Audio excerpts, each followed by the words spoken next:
Kinumpirma ng Department of Foreign Affairs na isa pang Pilipino ang nasawi bunsod po ng magnitude 7.7 na lindol sa Myanmar noong March 28. Hindi na tinukoy ang pagkakakilanlan ng nasawi dahil na rin sa hiling ng naulilang pamilya. Una nang kinumpirma ng DFA ang pagkamatay ng isa pang Pinoy sa Myanmar na si Francis Aragon.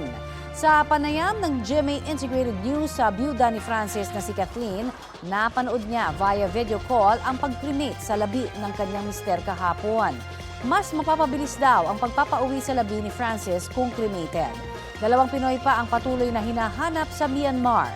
Tulad ng 2 nasawi, nakatira rin po sila sa Gumuhong Sky Villa Condominium sa Mandalay.